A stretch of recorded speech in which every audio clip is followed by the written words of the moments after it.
Hola, buenos días, estimadas, estimados estudiantes. Les habla el doctor Rosell. Tengan ustedes un buen día y cuídense mucho, cuiden a sus hogares. Directamente ahora nos iremos al tema. Ustedes saben, el factor tiempo es nuestro enemigo, ¿no? El tema que nos corresponde hoy día es el tema 16, que se refiere a las enfermedades periodontales necrosantes. En esto vamos a dar las definiciones, características clínicas, radiográficas.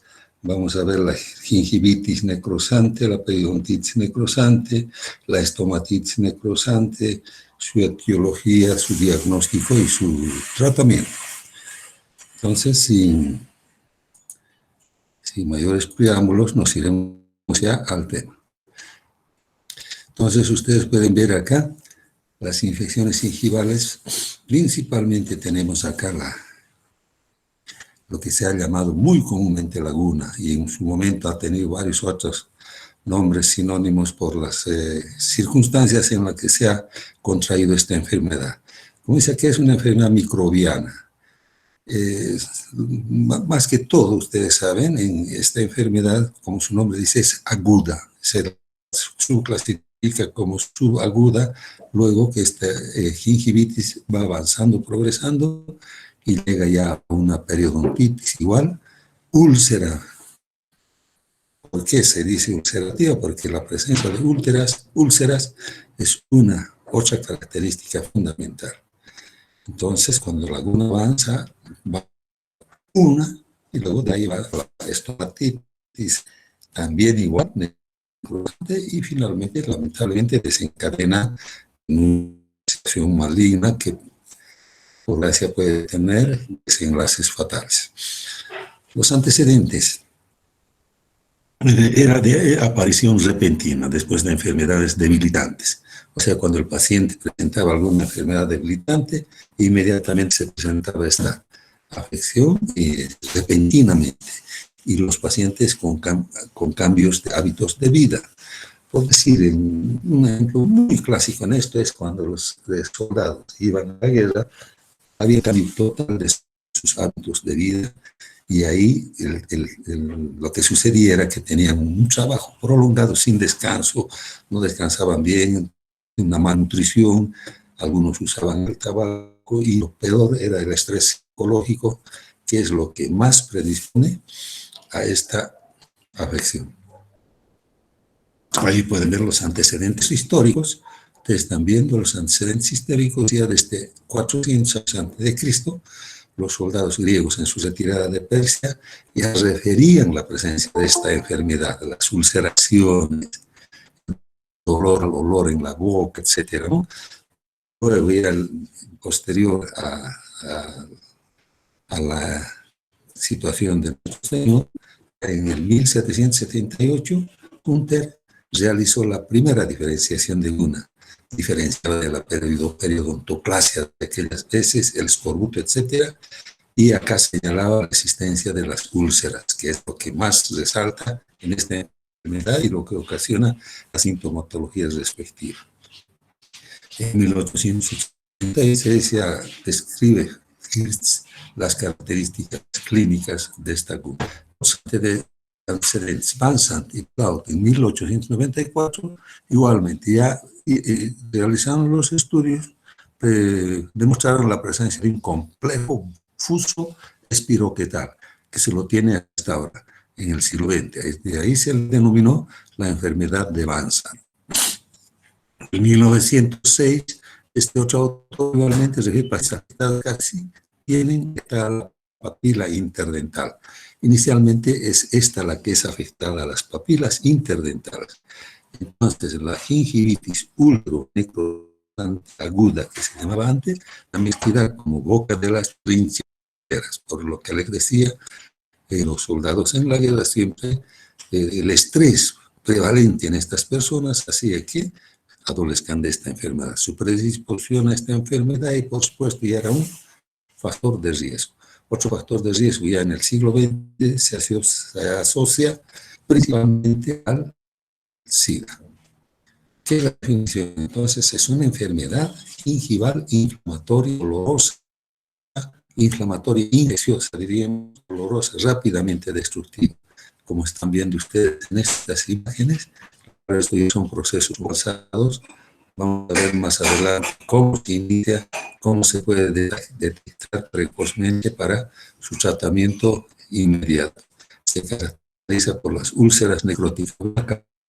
Estas son ulceraciones que presentan luego necrosis y un epitelio, que el epitelio que constituye una membrana, una pseudomembrana que estaría cubriendo a estas ulceraciones.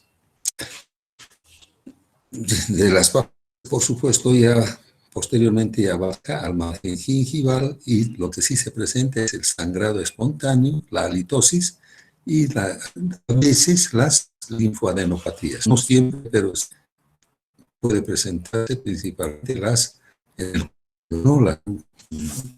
axilares y cervicales. Definiciones anteriores, como fusoespiroquetosis, gingivitis ulceronecrosante, etc.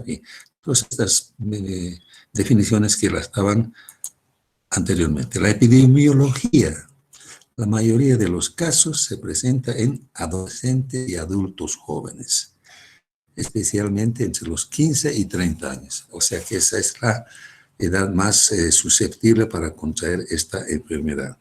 Puede presentarse también en niños malnutridos, sensiblemente, que estos niños que tienen una inmunodepresión también, y también en los pacientitos que adolecen del síndrome de Down. Y mayormente ahora se la ha ligado al SIDA, un gran porcentaje, el 30% está relacionada con esta enfermedad. Etiopatogenia, ya ven, con estas imágenes que están viendo acá, el estrés, pacientes estresados, y ustedes saben que el estrés lamentablemente es una de las mayores circunstancias que predispone a distintos tipos de enfermedades. Estamos viendo en el caso actual, por ejemplo, de esta pandemia, pacientes estresados son los más susceptibles a esto. Por eso se indica que debe tenerse siempre una buena nutrición, una buena higiene, el distanciamiento, todo lo que ustedes saben ya en la bioseguridad actual. Entonces, la etiopatogenia, los factores predisponentes están indicados de esta manera. En estos 7 puntos, el estrés, una gingivitis preexistente. Por supuesto que si no habría una gingivitis preexistente, es muy difícil que se presentara directamente esta guna. Luego, la mala higiene, la malnutrición, el tabaco, el alcohol, es otra causa también que predispone a esta enfermedad. Finalmente, la inmunodepresión. Ustedes saben la inmunodepresión que estamos haciendo mención, y finalmente la asociada con el VIH. Pero los signos y síntomas. Los signos y síntomas estarían dados, como habíamos indicado ya, acá todavía veríamos este caso un tanto ya avanzado. Pero lo que sí es la signo y sintomatología está dada por ulceraciones y necrosis de estas papilas. Inicialmente, por supuesto, que va a haber una ulceración, una afectación directa de las puntas de las papilas, y luego esto va a ir avanzando como un socavado, invirtiendo la arquitectura de la papila, y va a ir afectando posteriormente al margen gingival. Esto da lugar a un dolor, a una sensibilidad bastante significativa en el paciente, que refiere la sensación dolorosa, perdón. Varía desde una sensación de quemazón, el paciente dice, siento que me arde, que me quema.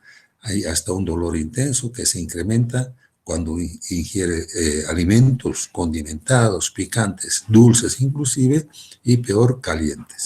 Como sabemos, está expuesta ya el epitelio externo gingival, ha sido ya vulnerado. Consecuentemente, la hipersensibilidad en las zonas está muy susceptible. Y como hay ulceraciones, por supuesto que va a haber también un sangrado espontáneo, o también provocado por. Entre los signos y síntomas seguimos la halitosis. El paciente presenta una halitosis, un olor fétido inmediatamente perceptible. Luego el paciente refiere un sabor metálico, salivación abundante, pero una saliva viscosa, pastosa. La diferenciación de una cialorrea, cuando tenemos secreción salival abundante, pero en este caso tiene esa consistencia pastosa, viscosa. La sensación de acuñamiento dentario al paciente nos indica, piensa que acá hay acuñamiento. La pseudomembrana es otro signo, otro síntoma que les decía, ese epitelio que ha sido vulnerado, ya se presenta como una pseudomembrana de un color gris o gris amarillento, cubriendo las papilas. Y esto es lo que hace que se detecte inmediatamente como un signo de la gingivitis úlcero-necrosante. Y estas van siempre acompañadas, como ustedes están viendo acá, de una línea eritematosa, como pueden ver en este caso, la línea eritematosa y las pseudomembranas. Acá vemos un caso. Vean cómo están afectadas las puntas de las papilas inicialmente. A esto me refería en las anteriores diapositivas. Acá tenemos una inicial, acá tenemos un poquito más avanzada, acá un poco más, ya va socavando a la papila interdentaria, donde ya se presenta el problema ya más profundizado. Acá tenemos ya la ulceración mayor, la presencia de la pseudomembrana y cómo va haciéndose la papila en su arquitectura invertida. Todos pueden ver, ya aquí se extiende en las zonas ya de la encía marginal. Esa es la diferencia, la evolución de esta famosa gingivitis ulcerativa. Los signos y síntomas extrabucales son también significativos, al margen de presentar esa halitosis, que es la que primera nos va a dar la pauta. Vemos en la boca, ya vemos los signos intrabucales y los extrabucales. Como se ve esta paciente con una facies de dolor, de fiebre, etc. La fiebre y malestar general, con toda seguridad. Perdón. Y estos pacientes van a requerir de una atención de reposo, relativo, por supuesto, pero ya no pueden realizar actividades por esas graves molestias que presentan. Las adenopatías que les decía, regionales, especialmente en el grupo submaxilar y la cadena cervical, que les he indicado que no son frecuentes, pero sí son susceptibles a la palpación. El paciente refiere sensibilidad, se refiere dolor, etc. Y luego las fatigas, las cefaleas, insomnio, depresión, anorexia, inclusive, por supuesto, por presentar esta afección tan sensible, tan dolorosa, el paciente va a presentar anorexia y finalmente alteraciones gastrointestinales. Estas alteraciones van pues acompañadas por el que el paciente está introduciendo toda esta flora microbiana oral al aparato digestivo. Las características histopatológicas. Este autor, Distgarden, en 1988 lo clasificaba en 4 zonas. Ustedes están viendo acá la zona bacteriana, la más externa, la más superficial, la que indica que consta de bacterias variadas, entre ellas algunas espiroquetas. Son las espiroquetas las que más frecuentemente están presentes, pero aquí se está viendo que hay algunas simplemente. ¿Por qué?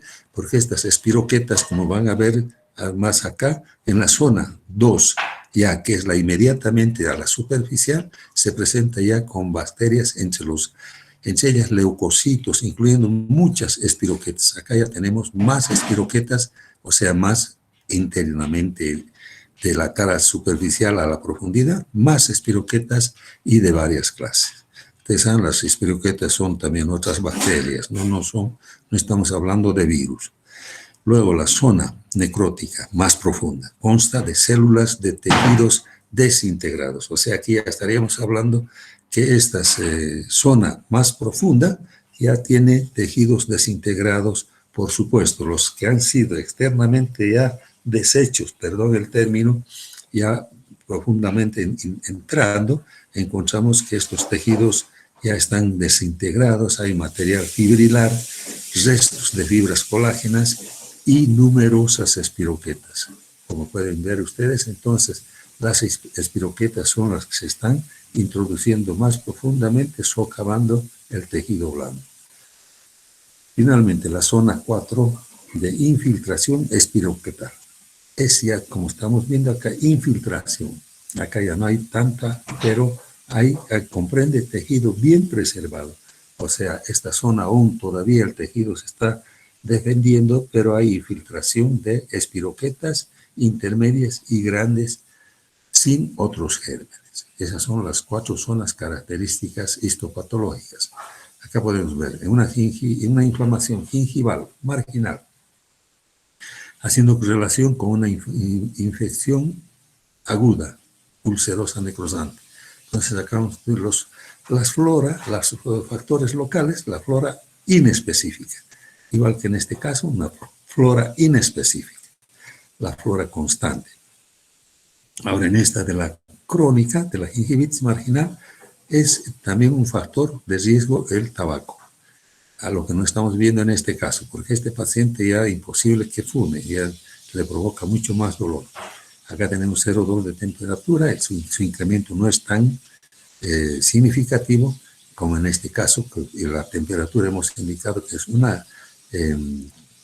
un síntoma también en el paciente. La saliva es fluida en estos pacientes con la gingivitis marginal crónica, digamos, aunque no se le hace nombre, pero a diferencia de este otro. Estamos viendo todo el tejido, incluso el epitelio gingival aún está conservado. Aquí tenemos la infiltración ya de ciertas,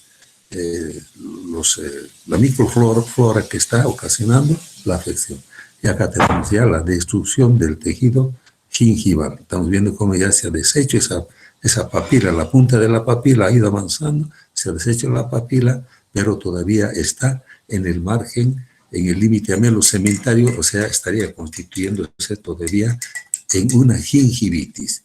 Cuando ya avanza esto más profundamente, afecta a los tejidos de soporte dentario, ya estaríamos hablando de una periodontitis. Y ahí ya se ven las zonas, como ustedes están viendo, numerada, la zona 1, la más superficial que hemos indicado en la anterior diapositiva, está indicando la zona bacteriana. La zona 2, un poco más profunda, la zona neutrófila, donde están los neutrófilos con objeto de defensa. Y la zona necrótica, aquí ya se presenta la necrosis de los tejidos y finalmente la zona de invasión o de infiltración, donde están ya ciertas espiroquetas infiltradas, pero aún tenemos tejido sano. Características microbiológicas presentan estas que las van a ver ustedes. Esto lo vamos a colgar en el curso de la tarde en plataforma para que tengan ustedes presentes todo este conglomerado bacteriano y espiroquetal que existe en esta afección. Las características microbiológicas lo mismo. Se han demostrado que se han detectado virus también de la familia del herpes virus. Ustedes saben que es otro tipo de infección aguda, la que nos ataca por el herpes. Entonces, ya acá recientemente se han detectado infecciones virales de la familia herpes virus, especialmente el citomegalovirus y el Epstein-Barr. Están fuertemente asociados al inicio y evolución de esta entidad y tienen responsabilidad de la presencia aumentada de los microorganismos anteriormente señalados. El tratamiento, ¿en qué consiste? El tratamiento de urgencia. Como es doloroso, entonces tenemos que tratar siempre la sintomatología mayor. Se realiza previo un examen serológico. ¿Con qué objetivo? Simplemente de descartar la presencia del VIH. El paciente que adolece del SIDA presenta esta sintomatología. Entonces nosotros debemos tomar nuestros recaudos e indicar este examen. Inmediatamente debemos controlar el dolor. El paciente no puede seguir sufriendo de esta sensibilidad al dolor, entonces debemos tratar la sensibilidad y evitar la evolución de la enfermedad. Entonces, como punto 1, tratamiento local. En la primera visita, ¿qué se hace? Se eliminan las todos estos elementos que están ocasionando esa pseudomembrana, la placa, la biopelícula, los cálculos superficiales, en fin, debemos eliminar para tratar de atenuar la sintomatología y los signos de esta enfermedad y en todo caso aliviar al paciente. Por supuesto, tendremos que prescribirle el tratamiento farmacológico.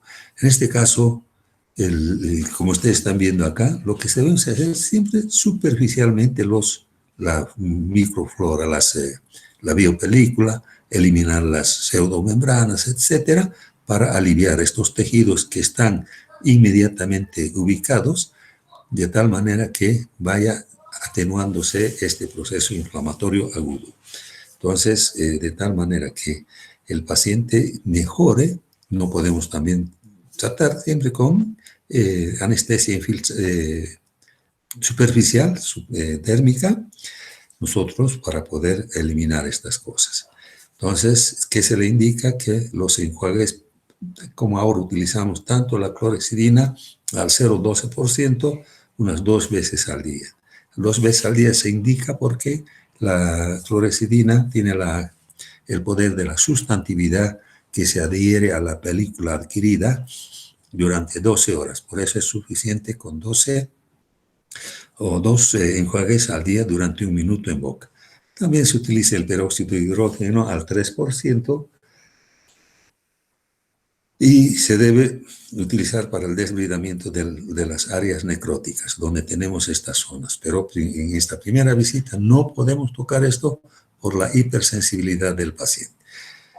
Segundo, tratamiento sistémico, como hemos indicado, acá ya estamos anotando, la prescripción de antibióticos por vía sistémica. Como vemos que se trata de una infección, entonces el problema hay que tratarlo también vía sistémica. En estos casos también la fiebre, el malestar general, las adenopatías, la prescripción de antibióticos nos van a favorecer mucho para que al día siguiente podamos tratar más profundamente a estos pacientes. Un medicamento de gran indicación en este caso es el metronidazol, como se está indicando, vía oral, cada 8 horas, 250 miligramos. Entonces al paciente se le indicará este metronidazol 3 veces al día y al día siguiente va a venir mucho más animado, mucho más atenuado para que podamos continuar con nuestro trabajo. Este metronidazol es muy eficaz, como dice acá, contra las espiroquetas. El tratamiento de eliminar factores predisponentes. El paciente debe mejorar sus hábitos de vida, la mala alimentación, el tabaco, el alcohol, la situación de estrés, la higiene oral deficiente. Entonces, en este caso debemos tratar todas estas situaciones que el paciente tiene, debemos motivarle, debemos indicarle, enseñarle que son los causantes de su grave molestia.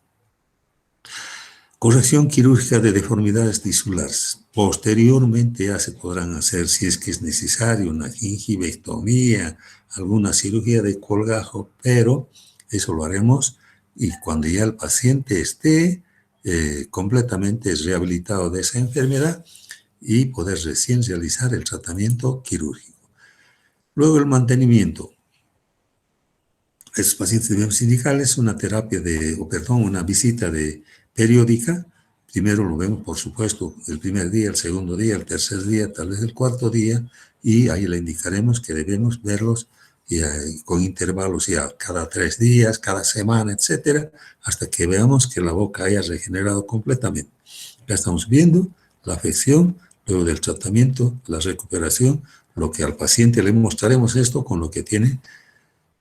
Actualmente le motiva muchísimo más su plan de tratamiento. Acá estamos viendo otro caso donde hay bastante afectación, ya acá es los tejidos ya de soporte. Pueden ver ustedes cómo el problema va avanzando más, introduciéndose ya no solamente a la encía, sino profundamente a los tejidos de soporte. Ahora, hacia ahí estaríamos hablando de una periodontitis ulcerativa necrosante, ya no simplemente de una gingivitis, porque ahí, al margen de haber sido afectada la encía, ha entrado más profundamente a los tejidos de soporte periodontal. El diagnóstico diferencial se refiere a que hay enfermedades, afecciones que pueden confundirnos. A veces nos pueden hacer ver una otra enfermedad, confundirla con gingivitis ulcerosa, necrosante. Estamos viendo acá la gingivoestomatitis herpética. Acá estamos hablando de encía, de la boca y del herpes primario. Como indica acá, se da más en niños y presenta fiebre intensa. Entonces, esto nos podría hacer confundir con una guna, con una gingivitis. Pero estamos viendo acá, el nombre mismo dice encía, boca y herpes. En cambio, en laguna hemos dicho que es fuso espiroquetal. Y acá está indicando que se da más en niños y presenta fiebre intensa. A veces el niño no quiere abrir la boca, etcétera, por el dolor, pero tenemos nomás que darnos los modos para poder diferenciar esto en el paciente. La periodontitis agresiva, que les he indicado en algún momento, es una enfermedad también en los tejidos de protección del periodonto aparentemente sanos, pero ya hay destrucción del tejido periodontal de soporte. En este caso se puede confundir con una periodontitis agresiva o con la periodontitis ulcerativa necrosante. También tenemos las formas distintas de la sintomatología para diferenciarla. La periodontitis crónica igual. Puede haber pacientes que tengan una periodontitis crónica que, como su nombre le indica, es de larga data y la presencia grande principalmente de cálculos adheridos nos va a hacer diferenciar. En cambio, en la guna lapuna no hay tanto cálculo como en este caso de la periodontitis crónica. Y la gingivitis descamativa es otra forma también que la vamos a ver más adelante, suele estar asociada a lesiones reticulares. Hablamos de líquen plano o erosivas pemfigoide y de larga evolución. En este caso, su nombre es gingivitis descamativa. Entonces, vamos a ver acá que la que se descaman son las caras superficiales, las capas superficiales, perdón, y la diferencia entre una y otra. Aquí estamos lo que decíamos, la gingivoestomatitis. Este paciente, al margen de tener las encías afectadas, paciente niño, está bien, paciente niño, lamentablemente no tiene una buena higiene y el herpes primario ha sido aquí el que ha ocasionado todo este grave daño en este niño que tiene fiebre alta con toda seguridad. La gingivoestomatitis herpética, como dice acá, antes se le agregaba la letra A más para decir gingivoestomatitis herpética aguda. Pero acá estamos ya gingivoestomatitis herpética. Se la puede denominar ulcerativa, estomatitis aftosa, etc. ¿Qué es? Es la forma más frecuente de primoinfección herpética, las infecciones que se presentan en pacientes niños. Y aparece más en pacientes niños de 1 a 5 años de edad. Y algunas veces en adolescentes y algunas veces en algunos adultos jóvenes. Es rara en niños menores de 6 meses y menos en adultos mayores de 40 años. El virus herpes simple, estamos hablando acá del herpes simple, el virus, el que se va a presentar esto, tipo 1 o labial y afuera de la boca. Se produce en la infancia también, con un máximo de incidencia entre 1 y 5 años de edad. Pero esto ya estaría labial, estaría afuera de la boca. Es asintomática, no se siente dolor, no hay. En un 95% de los casos, y el restante 5% puede dar manifestaciones cuya forma más frecuente son las presentaciones de gingivoestomatitis herpética aguda, lo que hemos indicado en el anterior caso. Estamos hablando entonces del virus herpes simple. El tratamiento en la fase precoz para reducir las manifestaciones será a base de aciclovir. Este es un antiviral muy efectivo que se le da vía oral. La administración 500 a 1 gramo por día, repartidos en 5 tomas. 5 veces al día 100 miligramos en caso de 500 o 200 miligramos en caso de 1000. 5 veces al día, entonces en niños estos, lógicamente, se va a reducir la dosis a la mitad. En fase tardía, centraremos el tratamiento en reducir las molestias con analgésicos y antiinflamatorios. Claro, cuando ya avanzó mucho el problema, tenemos que tratarlos con analgésicos, antiinflamatorios y se daría el caso incluso con antibióticos. Aquí es lo que les decía, la gingivitis descamativa. Esto es lo que les decía, se descama. Como ustedes pueden ver, este tejido, cómo se descama. Entonces, pero a diferencia del otro, no hay las papilas que están siendo destruidas. Ahí podemos nosotros diferenciar cómo es la sintomatología de la gingivitis ulcerosa necrosante con la gingivitis descamativa. En ambos casos, entonces, nosotros vemos que hay diferencia. Les reitero acá, se descama el epitelio, etcétera, pero la arquitectura de la encía va conservándose. Aquí el concepto eritema gingival con zonas erosivas y descamativas del epitelio de la encía. Estamos hablando del epitelio. Perdón. Como han visto en esa figura anterior, el epitelio es el que se descama y, a diferencia de la gingivitis, la encía es la que se va deshaciendo, destruyendo, ¿no? La clasificación. Estamos hablando de la clasificación de la descamativa, de origen traumático por irritación local. Por ejemplo, ¿qué podría decirles? A veces el paciente le duele, digamos, una pericoronaritis, cuando está erupcionando el tercer molar. El paciente piensa que la aspirina le va a hacer bien, se coloca aspirina superficialmente, que hace que se presente esta afección.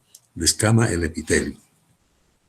De origen alérgico, mediante el uso, aquí lamentablemente algunos materiales igual. En este caso, por ejemplo, el agua oxigenada, por decir, el agua oxigenada es concentrada y provoca necrosis del epitelio y va a provocar esta descamación, la gingivitis descamativa. En relación a cambios hormonales, en la menopausia, por ejemplo, es muy frecuente también este tipo de gingivitis descamativa que en muchos casos podría inicialmente confundirse con una gingivitis ulcerativa, pero estamos hablando acá de descamativa. La asociación de enfermedades a enfermedades mucocutáneas. Algunas enfermedades mucocutáneas también se va a presentar esta gingivitis descamativa.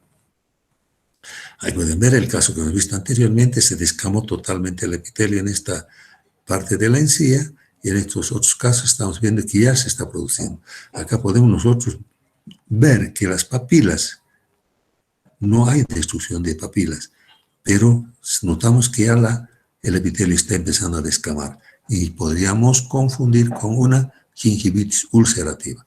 Pero tenemos la diferencia de que acá las papilas están intactas, no como en la GUM.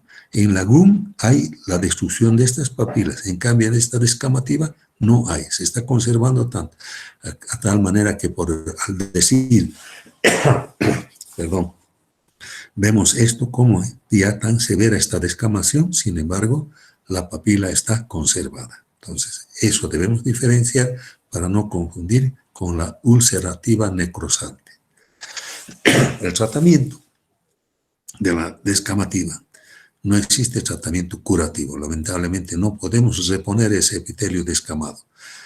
Son útiles los corticoides en cubetas de material termoplástico, en gel.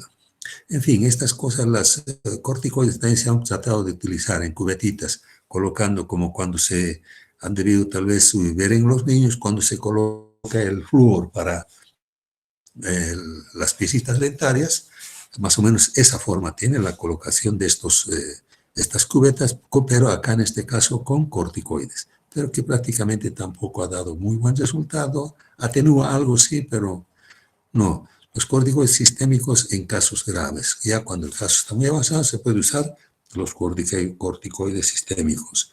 Los corticoides lamentablemente no se puede usar muy comúnmente. son antiinflamatorios bastante efectivos, pero no se puede usarlos, tienen muchas contraindicaciones. Ahora, esta es otra cosa, igual que en el caso anterior, la terapia inmunosupresora. Vamos a ver estos pacientes. Por ejemplo, el paciente menopáusico siempre presenta una inmunosupresión. Entonces, contrarrestar todos estos en coordinación con su médico tratante como tratamiento de esta descamativa. Tracolimus, el líquen plano, dapsónoma, pemfigoide, etcétera, son ya problemas sistémicos que tienen que ser tratados por el especialista médico. Aquí vemos entonces la ulcerativa necrosante. Vamos a ver, resumiendo, volviendo al caso de las gingivitis ulcerativas. Acá vemos los signos bucales, hemos indicado las depresiones perforadas tipo cráter en la cresta de las papilas. Eso quiero que tomen en cuenta, que es un signo patognomónico de la gingivitis ulcerativa necrosante. ¿Han visto ustedes las otras? La gingivoestomatitis herpética, por ejemplo, no hay tal, no presenta este signo bucal. La descamativa igualmente no presenta esto. Entonces, signo patognomónico de la ulcerativa necrosante son las depresiones perforadas tipo cráter en la cresta de las papilas. Y como hemos indicado ya, esto va avanzando más profundamente y extendiéndose al margen gingival. Se los ha denominado cráteres porque esto, como se presenta en la papila y va socavando al tejido gingival en forma de hoyo, va deshaciendo esa encía y se lo ha denominado cráteres. Por eso en forma de cráteres. Ustedes pueden ver, imaginarse, por ejemplo, un volcán. La zona donde desemboca se lo denomina cráter, y esa forma más o menos tendría esta, por eso se le ha dado este nombre de cráteres, y están cubiertos por la pseudomembrana gris que les he indicado. Esa pequeña parte de epitelio que ha quedado necrosado cubriendo esa como pseudomembrana gris. Esta está demarcada por un eritema lineal, como hemos visto también en una figura anterior. En algunos casos es rojo, brilloso y hemorrágico. Y las lesiones pueden destruir de forma progresiva encía y tejidos periodontales. Todo lo que estamos hablando, hemos visto en las anteriores, entonces estos son los signos bucales de la gingivitis. Aquí vemos ya una inicial destrucción de papila. Acá ya tenemos que pensar que podría ser tal vez una gingivitis crónica, ver si hay los signos, la presencia de irritantes locales, pero ya vemos que hay destrucción de la papila, ya tenemos que pensar en una gingivitis ulcerativa. Vemos ya cómo se va conformando ya las distintas papilas de las piezas. Aquí se está viendo cómo ya la destrucción crateriforme, la que se está socavando, introduciendo en la papila, deshaciendo la papila, y lo que se va a extender al margen gingival. Acá vemos las otras papilas que hayamos visto, por decir en estas, estamos viendo acá cómo las papilas se están destruyendo gradualmente, pero en una radiografía vemos que el tejido de soporte dentario, hueso, cemento, ligamento, aún están intactos, porque estamos hablando de una gingivitis. Los síntomas y síntomas de la gingivitis ulcerosa necrosante. Dolor, hemos indicado que hay dolor por las úlceras, sangramiento gingival por las úlceras, halitosis lo mismo, por la presencia ya de los conglomerado SD, bacterias, espiroquetas, etcétera. Todos estos hacen también que se el dolor, el sangrado, la halitosis, el sabor metálico también, y la salivación abundante, viscosa que hemos indicado, y la sensación de quemazón que nos indica el paciente. Estos ya son signos y síntomas de la ulcerativa necrosante. Extrabucalmente puede presentarse fiebre, malestar, hemos indicado ya, malestar general, adenopatía, fatiga, insomnio, depresión, anorexia, paciente que no puede alimentarse y algunas alteraciones gastrointestinales que las hemos indicado, estamos acá repasando. La evolución clínica, ¿cómo es? Clínicamente, este paciente, lamentablemente, esto es indefinido.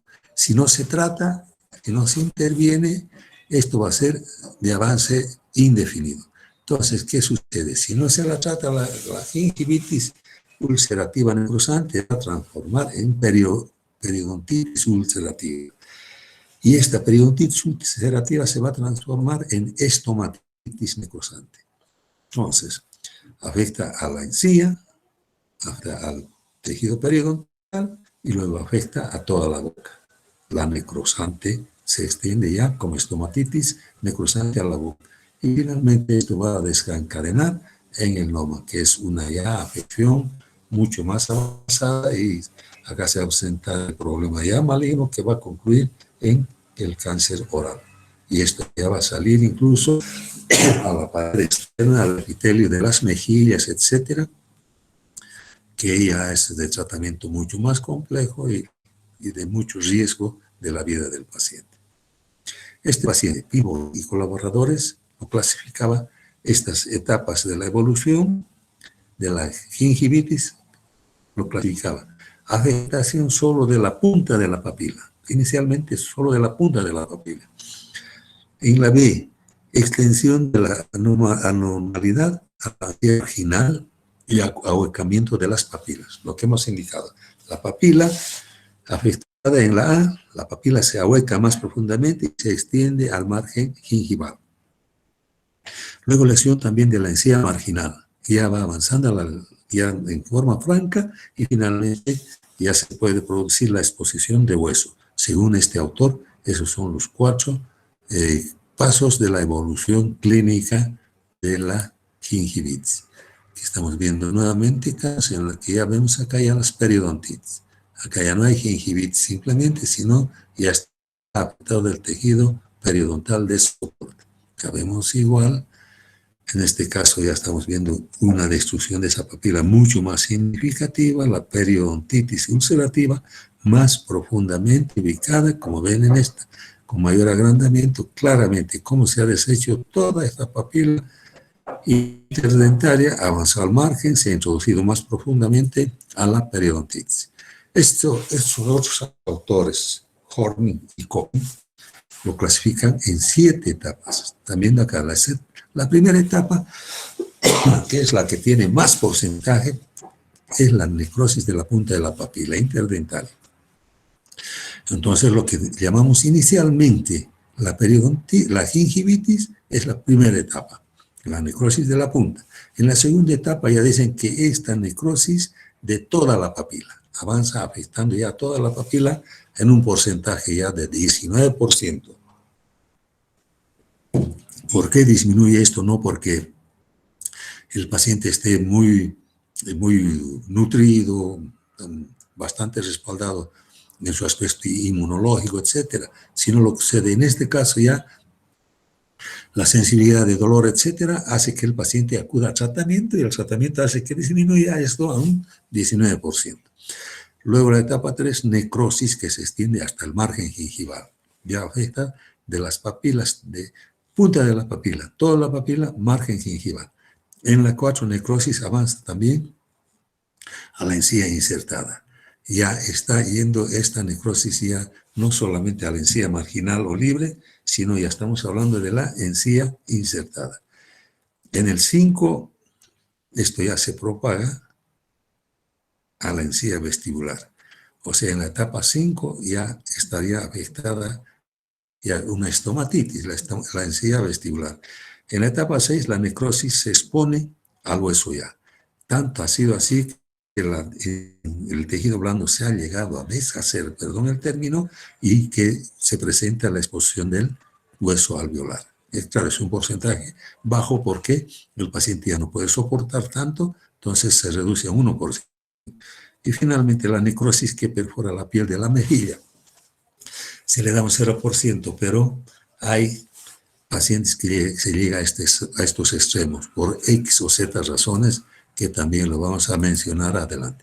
Acá estamos viendo un caso, por decir, vean ustedes cómo ya este paciente sensiblemente ya está con un grado 7, etapa 7 de la clasificación de Horning. Ahora dice él, la etapa 1 es gingivitis, la etapa 2 puede ser gingivitis o periodontitis, es posible pérdida de inserción en la etapa 2 del anterior cuadro. Estaríamos hablando en esto. La 1 gingivitis, la 2, 3, ya estaría hablando de, la 2, perdón, puede ser ya gingivitis o periodontitis. En la etapa 3 y 4 corresponde francamente ya a una periodontitis ulcerativa necrosante. En la etapa 5 y 6 ya es estomatitis. Están viendo ya, cuando ya afecta al tejido de inserción, etcétera, la encía insertada, ya estamos hablando de estomatitis necrosante. Y la etapa 7, la final, ya es el noma. Este es el famoso noma, que es la etapa que desencadena el desenlace. Y reiteramos la clasificación que hemos visto anterior, la zona 1, la bacteriana, la zona 2, rica en neutrófilos, la zona 3, la necrótica, y la zona 4, la zona de infiltración, como hemos visto ya en la anterior mención que hemos hecho de este cuadro. El diagnóstico, después de una cuidadosa revisión de la literatura, Stevens en 1964 determinó que son 3 los criterios suficientes para efectuar el diagnóstico. Aguda necrosis y ulceración de papilas, lo que les decía. Vemos eso, ya tenemos que pensar en una gingivitis ulcerativa. El dolor, por supuesto, y el sangramiento. Estas 3 cosas indica este autor que son suficientes para determinar que es gingivitis ulcerativa. Diagnóstico diferencial hemos indicado con la herpética aguda, periodontitis crónica, gingivitis, todo lo que hemos indicado anteriormente está acá resumido. La etiología, la flora constante, en laguna, estas, Prevotella, Fusobacteria, Treponema, Celemonas, etc. El tratamiento, hemos dicho, el metronidazol, que está específicamente más contra las espiroquetas. Y los factores predisponentes locales, hemos dicho, una preexistente. Gingivitis, bolsas periodontales, capuchones coronarios, encía traumatizada y el hábito de fumar. Los factores sistémicos predisponentes, estamos hablando de acá locales y acá de sistémicos, la deficiencia nutricional, la enfermedad debilitante, sífilis, cáncer, anomalías digestivas, leucemia, anemia, sida, etc. Nuevamente estamos viendo la gran destrucción de los tejidos cuando estamos hablando de esta gingivoestomatitis. Factores psicosomáticos, psicológicos, la etiología, hemos indicado el estrés y cosas, ¿no ven? En conclusión, las bacterias oportunistas en ese caso, las bacterias que normalmente hay en boca se convierten en oportunistas y son los agentes causales primarios de la gingivitis ulcerativa en pacientes que presentan inmunosupresión. Paciente que presenta inmunosupresión, las oportunistas inmediatamente se aprovechan para actuar. El estrés, el cigarrillo, la gingivitis preexistente son factores predisponentes habituales psicosomáticos y la normalidad relacionada con el complejo fuso espiroquetal bacteriano es transmitible, pero falta demostrar si sea contagioso. Si sea transmisible o contagioso, la diferencia es que las transmisibles pueden estar unas horas, pero ya no están en los ambientes como el agua, líquidos, algunos vectores, etcétera, como el caso que estamos sufriendo actualmente, el contagio. El contagio es esa la diferencia. En cambio, las espiroquetas bacterias son transmisibles. No viven fuera de la boca. La transmisión es directamente, ¿no? En cambio, el contagio, bueno, ustedes saben, por las gotitas de flujo, etc. El tratamiento de la gingivitis, alivio de los síntomas agudos y corrección de la enfermedad gingival crónica básica. El tratamiento debe seguir una secuencia ordenada. En la primera visita se debe observar el aspecto, lo que hemos indicado antes. Tenemos que hacer todas estas situaciones, estado nutricional, circunstancial, la vida, tipo de empleo, estrés, etc. O sea que en la primera visita lo que vemos es esto y acá debemos tratar nuestro tratamiento preparar nuestro plan de tratamiento y al realizar el examen vemos esto, las características de las lesiones agudas, tanto irritante local, que debemos eliminarlos con anestesio tópico. Tratar de eliminar la membrana igual con torunditas y embebidas principalmente en suero, no en agua oxigenada por el dolor que provoca. Aquí en la segunda visita nosotros vamos a tener así, hemos eliminado todo lo que hemos visto, todos esos irritantes, y el paciente va a venir más animado y menos adolorido. Eso es lo que tenemos en la primera visita, esto es lo que tenemos en la segunda visita, y en la tercera visita mucho mejor de esa gingivitis, incluso tal vez periodontitis aguda, necrosante, y ya el paciente está más animado y concientizado para colaborar con su tratamiento de apoyo. Procedimientos quirúrgicos, las extracciones e intervenciones quirúrgicas periodontales, etcétera, se postergarán por unas 4 semanas o de acuerdo a cada caso. Función de los medicamentos, el régimen farmacológico es una medida auxiliar. Antibióticos sistémicos, como hemos indicado anteriormente, todo lo que se pretende superar las complicaciones sistémicas tóxicas o adenopatía local, etc. Los pacientes con complicaciones, estamos indicando acá nuevamente el tratamiento que debe realizarse y las instrucciones al paciente. En ese caso, indicarle ya que deje el cigarro, el alcohol, enjuagues bucales como hemos indicado, con la clorexidina al 0,12%, y proseguir con las actividades usuales, pero evitar el esfuerzo exagerado. Por supuesto, se tratan de encías que han perdido su epitelio, etcétera. Cualquier esfuerzo puede provocar nuevamente hemorragias, etcétera, y una cama de bacterias. Ahora, y la recurrente, porque este es un tratamiento inadecuado. Nosotros no hemos realizado un buen tratamiento o el paciente ha abandonado su tratamiento, entonces va a tener que presentarse esto. Y nuevamente empezar de cero el tratamiento. El capuchón pericoronario es otra causa de la recurrencia. Y finalmente el entrecruzamiento anterior. Todos esos detalles hay que verlos antes, durante y después del tratamiento. Acá estamos viendo un caso sensiblemente un niño malnutrido y este es el nombre. Cancrum oris, o sea, el noma, famoso noma que ya ha salido hacia afuera. La gingivitis gangrenosa ulcerativa. Afecta ya la cara del paciente. Ustedes pueden ver esto, que es sensible, este niño desnutrido en países de desarrollo. Afecta ya la cara y el estadio terminal de la guna. Y acá está presente siempre la prebotella de las porfiromonas, las bacterias que comúnmente existen. La GEA, la gingivostomatitis herpética. Ya estamos hablando de estomatitis, no solamente de gingivitis. Rápidamente, igual, pueden ver aquí los cuadros. Y aquí estamos viendo las herpética aguda. Esta herpética aguda recurrente casi nunca reaparece a menos que una enfermedad sistémica debilitante atenúa la inmunidad.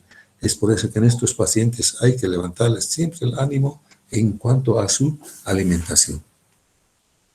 Aquí estamos viendo el herpes ya afuera.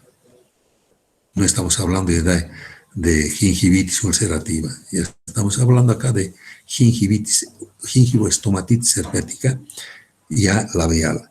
Aquí las manifestaciones externas de la gingivoestomatitis herpética consisten en herpes labial, o sea, las vesículas y costras. Ya se pueden ver vesículas o costras en este paciente, incluso que se les extiende hasta la nariz. Pero acá los ganglios linfáticos y malestar, fiebre. Estos pacientes presentan todas estas situaciones que son molestosas, tanto incluso estéticamente, ¿no? Entonces, acá estamos hablando de la infección herpética secundaria de la piel. La primaria era de la gingivoestomatitis herpética. Esta es ya la herpes labial o secundaria. Esto puede recidivar siempre. La etiología de esta herpética aguda Se produce en presencia del tipo del virus herpes simple tipo 1. La localización, encía, mucosa bucal y zonas de labios y cara. El tipo de lesión, un eritema difuso y presencia de vesículas que al romperse dejan úlceras muy sensibles, muy dolorosas. Duración de 7 a 10 días según su tratamiento. El contagio directo o indirecto a través de beso u objetos contaminados de la saliva. Estamos hablando acá de contagio, no de transmisión como les he indicado. Por eso dice acá, a través de objetos contaminados, lo que no sucede con la enfermedad que es, no es contagiosa, sino transmitida. La inmunidad confiere inmunidad relativa, pues raramente vuelve a presentarse en el mismo individuo. El aciclovir que hemos indicado en su tratamiento constituye un inhibidor de la polimerasa del VHS. Actúa sobre replicación viral, etcétera. Actúa como una especie de inmunidad, una vacuna, digamos, leve, pero este aciclovir es un antivirósico muy efectivo. Las dosis que hemos indicado, 200 miligramos, 5 veces al día. En niños la dosis menor, o incluso lo dice de acuerdo al peso, 40 kilogramos se usa 20 miligramos por kilo de peso. Entonces el paciente debe ser tratado de acuerdo también a su peso en niños y en adultos también, como hemos dicho, 5 veces al día, 200 miligramos para constituir 1 gramo durante un día. Ya hemos indicado un anterior. Los medicamentos antivirales son estos que se está haciendo mención acá, que también pueden ser utilizados. Los enjuagadores, perborato de sodio, se aplica 3 veces al día, magma de magnesia. El anestésico local hemos indicado simplemente como un paliativo para incluso poder alimentarse el paciente, ¿no? Se le coloca esto. Nunca se debe poner el spray en la boca profundamente en niños porque se corre el riesgo de provocar un edema de glotis, que es muy riesgoso, el paciente puede asfixiarse. Preferible siempre en líquido o en pomada en gel. Ahora el láser es una terapia que está en realidad de uso ya de dermatología. La terapia de baja potencia es en una área científica relativamente reciente. Esta radiación tiene propiedades físicas que producen efectos biológicos sobre el tejido vivo, como analgesia en la zona irradiada. Estimula los procesos de epitelización tanto en la piel como en otros tejidos. Acá estamos viendo como una paciente que presenta el herpes simple labial que se extendió hasta la nariz, como hemos visto en alguna otra diapositiva. Y el tratamiento con láser inicial del herpes labial tiene un éxito porcentual bastante amplio y superior a los tratamientos convencionales, además de lograrse un alivio casi inmediato. Cuando el paciente es tratado con el láser, el paciente siente un alivio inmediato, se siente mejorado. Pero esto, lógicamente, no es el herpes simple después del tratamiento láser. Vino el láser a su tratamiento, se le ha hecho esto y ha salido así. No, lógicamente tiene que ser varias sesiones para atenuar en principio y curar finalmente esta afección del herpes simple labial. Esas son las formas. Yo creo que hasta aquí hemos llegado con el tema, tratando de acelerar por el factor tiempo. Yo les agradezco su atención, espero que me hayan comprendido y perdón la ligereza de la explicación, les reitero por el factor tiempo. Les agradezco su atención, que les vaya muy bien y para cualquier cosa, con toda confianza, para atenderlos en sus requerimientos. Muchísimas gracias, cuídense y hasta la próxima. Gracias, doctor. Hasta luego. Gracias, doctor. Hasta luego. Hasta luego. Hasta luego, doctor. Hasta luego, que les vaya bien. Hasta luego, doctor. Hasta luego, doctor. Chao, que les vaya bien. Hasta luego, doctor. Muchas gracias. Chao, muchachos, que les vaya bien.